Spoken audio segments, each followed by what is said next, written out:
Naku, ano ba naman pong nakain niyang ating junior na yan? Hindi ba niya naintindihan na sarili niyang ama ang nagpasimuno ng One China Policy, nang binuksan ng One China Policy at nagkaroon ng diplomatic relations sa panig ng China at ng Pilipinas. Ang ama niya ang kumilala na iisa lang ang China. Yan po yung tinatawag nating One China Policy. Eh bakit niya sasabihin na hindi tayo pwede maging neutral pag nagkagulo sa Taiwan? Bakit? Gustuhin ba niya na ang mga Arab countries ng Middle East maghimasok sa atin dahil sa gulo sa Mindanao? So again ang aking paalala sa iyo, wag na wag mong isipin na naniniwala pa ang taong bayan sa iyong kasinungalingan. Alam namin, ikaw at ikaw at ikaw pa rin ang nasa likod ng pagtatangka na pagtanggal kay Inday Sara Duterte. Totoo, may karapatan si Vice Ganda na magsabi kung ano mang gusto niyang sabihin, kung ano kanyang nasa loobin, no? Ang akin lang, siguro, Vice, bago ka magsalita ng ganyan, aminin mo muna na ang nagpapasweldo sa'yo ay ang mga tambaluslos. Yung kumpanya kung saan may ere yung programa, pag-aari na ngayon ni tambaluslos. Kung bago ka lang dito sa NTPH, maaari bang makahingi ng isang like at subscribe? At huwag kalimutan pindutin ang notification bell para ma-notify kapag may ganito tayong upload. Salamat kabayan! Hi, magandang umaga sa inyong lahat. Linggo na naman po at syempre, sana lahat kayo ay nakapagpahinga Kamusta na po ang weekend? Sana makapag-recharge kayo dahil bukas, naku, sabak na naman tayo sa isang linggo na pagharap sa mga pagsubok ng buhay. Narito po ngayon sa bahay ni Ate Nits na nagse-celebrate ng kanyang sweet 16 birthday. Happy birthday, Ate Nits! At syempre, maraming salamat sa iyong hospitality at syempre, tuloy-tuloy po ang aming mga selebrasyon. Never a dull moment with my Hague family. Anyway, maya-maya po pahahayin ko sila sa inyong lahat. No? Pero ngayon po, nakaw, pag-usapan na naman po natin ang mga deklarasyon ni Junior. Unang-una, ang sabi ni Junior, wala tayong magagawa, makakaladkad tayo sa gulo. Hindi tayo pwede maging neutral kapag nagkagulo dahil sa Taiwan. Naku, ano ba naman pong nakain niyang ating junior na yan? Hindi ba niya naintindihan na sarili niyang ama ang nagpasimuno ng One China Policy, nang binuksan ng One China Policy at nagkaroon ng diplomatic relations sa panig ng China at ng Pilipinas. Ang ama niya ang kumilala na iisa lang ang China. Yan po yung tinatawag nating One China Policy. Eh bakit niya sasabihin na hindi tayo pwede maging neutral pag nagkagulo sa Taiwan? Bakit? Gustuhin ba niya na ang mga Arab countries ng Middle East maghimasok sa atin dahil sa gulo sa Mindanao? Yan po ang mangyayari kapag sinabi niya na hindi tayo po pwedeng maging neutral sa issue ng Taiwan. Ang Taiwan po ay talagang kabahagi po yan ng China. Nung natanggal po sa pwesto yung mga namumuno ng nationalist government at napalitan ng gobyerno ni Mao Zedong, gustuhin man hindi, yan naman ay ginusto ng mga mamamayang Chino. At mukha namang yung sugal nila, napakaganda naman ng resulta. Ngayon po, ang China ang pangalawang pinakamalakas na ekonomiya sa buong daigdig. Ironies of ironies, komunista sila pero parang mas natalo pa nila mga Amerikano pagdating sa pagiging kapitalista.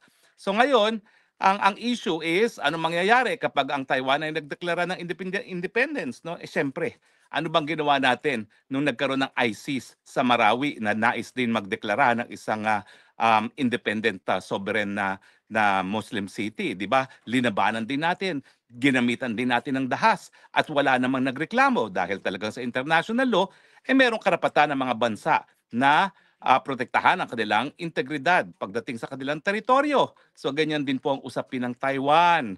Yan po ay kabahagi ng China at kung talagang magpipilit ang Taiwan na magdeklara ng kanyang independensya, po pwede naman pong gumamit ng dahas talaga ang China at hindi dapat maghimasok ang iba't ibang mga bansa ng daigdig. Bakit ba naghihimasok ang bansang Amerika dyan sa Taiwan? Dahil ang Taiwan po ang number one supplier ng semiconductors na ginagamit ng mga Amerikano para sa kanilang mga missiles. At kaya sa kanila, merong national interest ang Taiwan. Dahil kung mawawala ang Taiwan, mawawala yung mga microchips na ginagamit nila sa kanilang mga missiles at iba pang mga armas na ginagamit pagdating ng digmaan. So sa atin, dapat isipin natin, ano bang pakialam natin sa Taiwan? Bakit ba natin pinapagamit ang ating teritoryo, no, bilang base militar sa mga Amerikano, at bakit tayo makikisali sa isang giyera na wala naman tayong kinalaman? Huwag natin kakalimutan, sa ating saligang batas, we have renounced war as an instrument of our foreign policy. So ano magiging basehan natin para tayo makisali sa giyera na wala naman tayong kinalaman? Marcos Jr., hello. Kaya naman ikaw sunod-sunuran lang sa mga Amerikano dahil alam mo, kinakailangan mong suporta ng mga kano. Dahil kung walang suporta ng mga kano, yung persepsyon ng marami na ikaw ay vangag, vangag, vangag, ay naku, matagal ka nang natanggal sa pwesto. Kaya kinakailangan mo talagang pagsilbihan ang mga Amerikano na para kang tuta dahil kung walang suporta ng Amerikano, sinuka ka na talaga ng taong bayan. At mga Pinoy ha, gising, gising, gising. Nako po, alam niyo po, marami sa atin hindi pa nakakaranas siguro ng totoong digmaan. Bagamat, sang-ayon nga sa Guinness Book of World Records, itong laban natin sa teroristang CPP-NPA, ay yan ang pinakamahabang digmaan sa kasaysayan ng mundo, no? Pero pagdating naman sa international armed conflict, nako, wag nating kakalimutan ha, nung pangalawang pandaigdigang digmaan, ang Pilipinas ang pangalawang pinaka-napulbos na lugar sa daigdig matapos lamang ang Warsaw.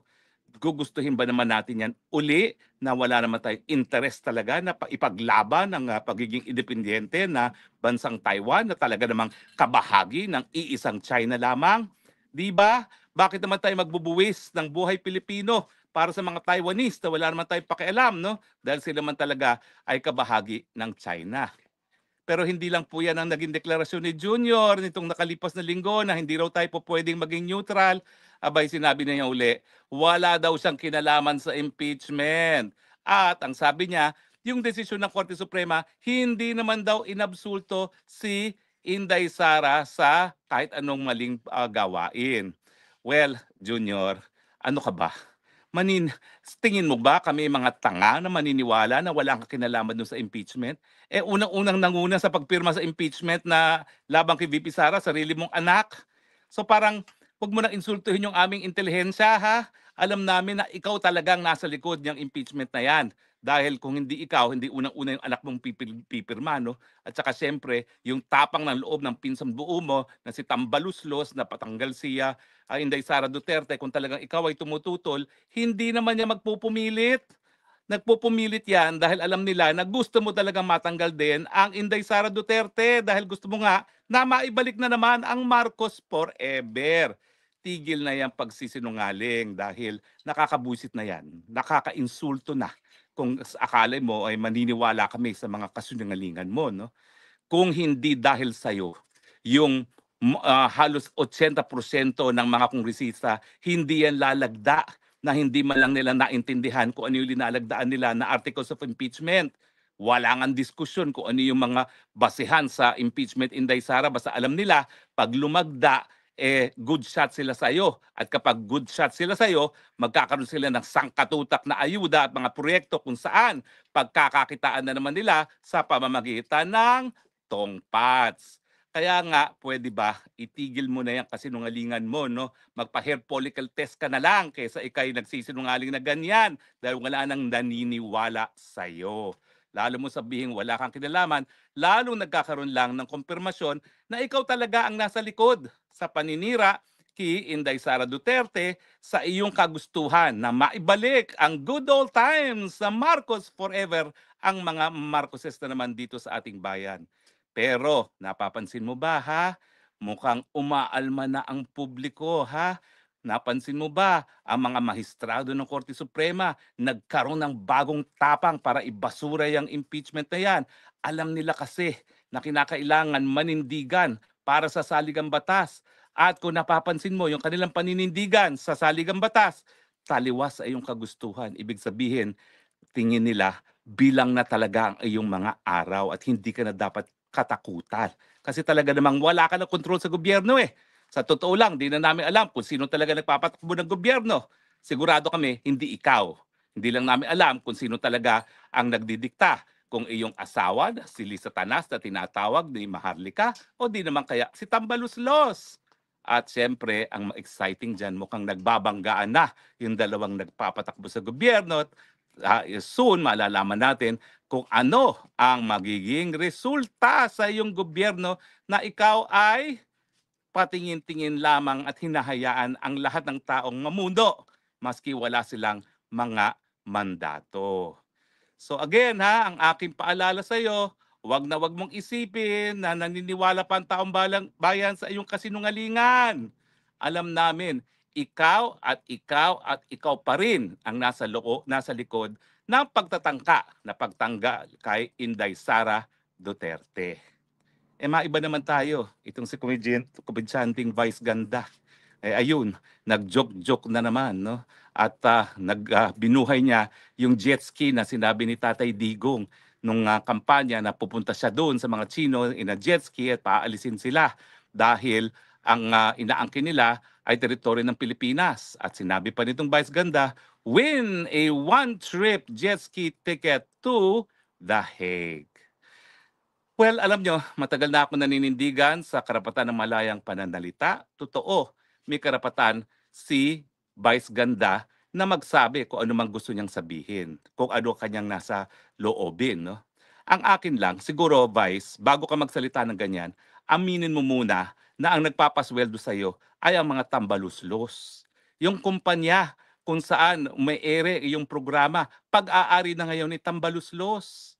Dapat sana meron ka man lang disclosure para naman malaman ng taong bayan kung saan ka nanggagaling, kung saan nanggagaling yung mga galit na meron ka laban kay PRRD.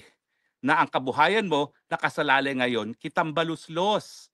Pag kanya kasi merong disclosure, maintindihan namin kung saan nanggagaling yung ganyang, ewan ko ba, yung galit na hindi namin maintindihan na ano bang ginawa sa ni Tatay Digong.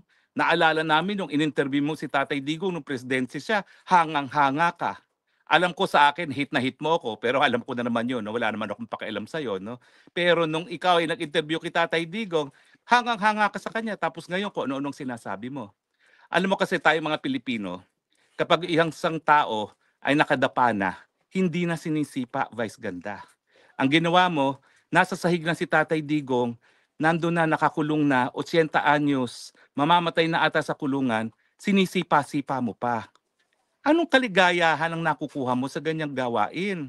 Hindi ba dapat kung hindi mo siya po pwedeng sabihan ng ganda, tumahimik ka na lang.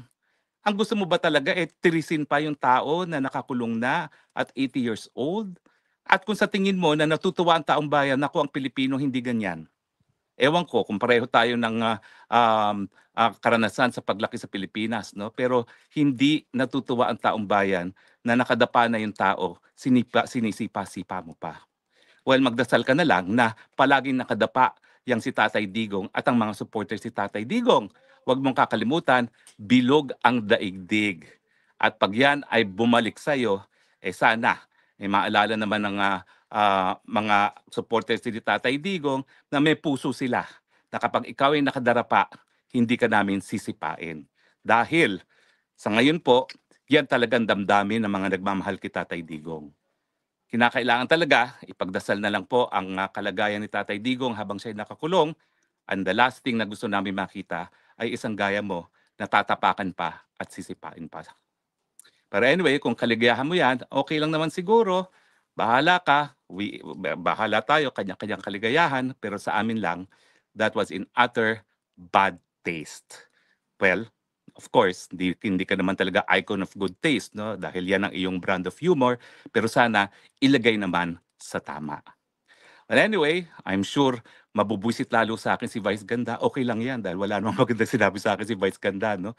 Pero sa akin, sinasabi ko lang sa loobin ng mga Pilipino na ang taong nakadapa na, hindi na dapat sinisipa pa. Anyway, hindi na po ako magtatagal dahil patuloy po ang aming selebrasyon sa birthday ni Ate Nits.